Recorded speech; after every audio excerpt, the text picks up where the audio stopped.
Assalamualaikum warahmatullahi wabarakatuh ya. Ketemu kembali ya dengan saya di channel Pangeran Surya Putung. Gimana kabarnya teman-teman, sehat? Mudah-mudahan selalu diberi kesehatan, dilancarkan semuanya teman-teman ya. Saya akan melanjutkan ya tentang alamat-alamat atau gambar-gambaran ya yang didapat oleh Satrio Piningit ya teman-teman ya. Jadi SP melihat ya sebuah pohon besar tumbang ya di sebuah hutan yang tak pernah dilintasi manusia. Padahal hutan itu tidak jauh dari pedesaan yang kecil ya. Namun yang anehnya kata SP, mengapa alam itu dekat dengan pedesaan, tapi tidak ada seorang pun yang melewatinya atau mendatanginya. Ada apa dengan hutan itu? Padahal hutan itu bukan hutan larangan ya. SP bertanya ke seorang warga ya teman-teman ya yang ada di tempat tersebut. Itu hutan apa katanya? Hutan larangan atau hutan apa? SP bertanya ya. Tapi jawaban mereka, hutan yang mana? Di sini nggak ada hutan, kata SP. Kok aneh, padahal mereka sering melewatinya. KSP ya, tapi terlihat ada sebuah hutan ya, nggak tahu gimana, kita kaji lagi ya teman-teman ya. Dan juga SP melihat ada sebuah bendengan alam ya, atau alam titik-titik ya yang ditembus ke langit ya, seperti kaca yang terang ya teman-teman ya, namun tidak bisa ditembus oleh siapapun. Itu adalah bendengan para syekh ya, syekh terdahulu yang dikurung oleh seorang, nggak saya sebutkan namanya ya. Alam itu sangat dijaga ketat ya, jangan sampai orang-orang yang merasa bisa atau mempunyai suatu kesaktian ya teman-teman ya, itu tahu adanya alam tersebut. Itu tahu adanya alam tersebut karena sangat bahaya untuk orang-orang, ya orang-orang yang nggak mengetahui tentang hal tersebut ya teman-teman ya. Alam itu hanya orang-orang yang soleh dan alim ya yang bisa melihat atau menembusnya, mendatanginya ya. Sebab itu adalah sebuah seperti kurungan bumi Ashabul Ta'wil ya. Maka dari itulah sangat dijaga ketat dan para jin yang membantunya agar tidak dipertemukan oleh manusia ya. Jadi emang terselubung ya teman-teman ya. Jin ditugaskan oleh para syekh atau para ulama ya untuk menjaga di lapisan-lapisan alam yang menempel ke alam nyata ya. Supaya tidak terlihat jika ada orang yang biasa yang tahu dunia, yang jika ada orang yang bisa ya atau mengetahui tentang dunia itu ya, jadi dunia akan goyah tentang alam itu ya. Dan juga SP melihat ya seorang abdi dalam ya, dia mau mengambil seperti pedang ya teman-teman ya, di suatu kerajaan, nggak saya sebutkan kerajaan siapa ya. Beliau suruhan orang-orang yang ingin mendapatkan mustikanya, namun Ratu titik-titik ya membentenginya, karena jika pedang itu dipegang oleh orang yang salah ya, sangat berbahaya. Banyak yang ingin memilikinya, namun itu semua tidak mungkin ya. Harus dipegang sama orang-orang yang pas ya, atau haknya ya teman-teman ya.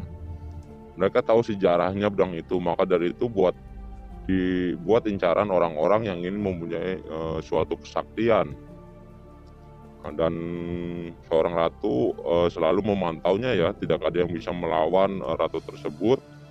Karena beliau adalah ratu di atas ratu ya, para jin tunduk sama beliau ya. Kata ratu tersebut, kesaktian itu cuma sementara ya, tapi ilmu Allah itu selamanya. Terkadang manusia sudah berpikir negatif saja sama orang-orang seperti para bangsa itu ya, berpikir negatif ya. Mereka tidak tahu bahwa orang-orang seperti bangsa itu hanya untuk menyesatkan. Mereka tidak tahu bahwa orang-orang yang berniat buruk atau sombong ingin dianggap sakti, itulah siluman berwujud manusia biasa namun hatinya binasa ya. Jadi emang ada para gaib ya, emang ada tugas ya dari Allah Subhanahu wa Ta'ala ya, sama tugas, udah mempunyai tugas masing-masing ya teman-teman ya. Kita kaji lagi, kita ini lagi ya teman-teman ya. Dan SP menandatangani sebuah titik-titik suatu yang ada di kerajaan ya teman-teman ya. Kerajaan seorang siti titik-titik yang sedang didudukinya. Lalu seorang siti bertanya ya, kamu paham dengan semua itu yang kamu lakukan itu, kata si siti tersebut ya. Tidak kamu sadari bahwa kamu telah memberi stempel di kerajaanku, supaya kamu jika masuk ke wilayahku tidak ada yang bertanya dan apa tujuannya. Jadi kalau kamu masuk ke wilayahku, tinggal masuk aja tanpa kamu harus izin atau ketuk pintu, ya semua orang sudah tahu karena kamu sudah menandatanganinya atau memberi sebuah seperti stempel ya, bahwa kita adalah satu serumpun ya. Tapi perlu kamu ingat, para Sri Kandimu akulah yang mengawal, kata seorang ratu tersebut ya, seorang siti ya. Jadi kalau memang ingin dikumpulkan, maka aku akan membantunya untuk tugas-tugasmu di dunia. Kita kaji lagi ya teman-teman ya. Dan juga SP sedang berbicara ya tentang di dalam jiwa, maksudnya nggak tahu gimana nih ya. Itu ada yang melekat di dalam iman ya. Itu ada yang melekat di dalam iman. Namun hatiku mempunyai keyakinan yang kokoh. Tanpa adanya keyakinan itu, sulit kita jalani atau melangkah ya. Sebab adanya dua insan yang berbeda, walaupun wujud kita sama manusia, tapi keyakinan kita itu berbeda-beda. Cuma orang yang mau merangkul semua umatnya ya, yang bisa memahami pendalaman perjalanan, yang setiap harinya kita melangkah ya, meski tanpa arah dan tujuan. Namun itu semua pasti karena kita yakin ya. Maka perjalanan itu akan mudah dijangkau dengan sendirinya tanpa kita meminta sesuatu kepada siapapun ya. Allah akan mengijabah ya. Kita kaji lagi teman-teman ya.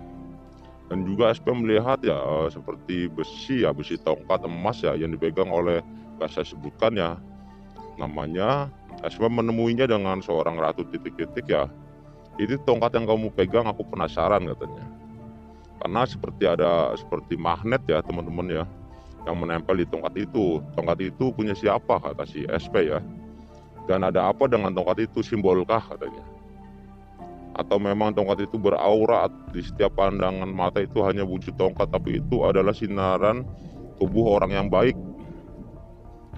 Aku menemuimu ingin paham dengan jelas tentang tongkat itu, kata seorang titik-titik ya. Itu cuma berupa tongkat, yang aslinya itu adalah seorang wali atau ulama titik-titik, nggak saya sebutkan ya teman-teman ya. Karena memang jika memang SP ingin mendekat, silahkan ya. Karena memang kamu perlu tahu itu, saya hanya menjaganya saja, kata seorang yang saya nggak sebutkan nggak. Jadi kita kaji lagi ya. Kita kaji lagi, kita dalami lagi ya. Jadi daya pandang spiritual seseorang nggak sama ya teman-teman ya. Daya pandang spiritual seseorang nggak sama. Jadi kita ambil yang baik-baiknya, kita buang yang buruknya. Jadi anggap aja lah sebagai dongeng, nggak bisa dipercaya 100% ya. Dan juga mudah-mudahan teman-teman selalu dikuatkan lahir batin ya. Indonesia dijauhkan dari segala mara bahaya ya, dari segala mara musibah ya teman-teman ya. Oke, segitu dulu ya teman-teman ya. Nanti ketemu lagi ke bagian selanjutnya ya. Assalamualaikum warahmatullahi wabarakatuh.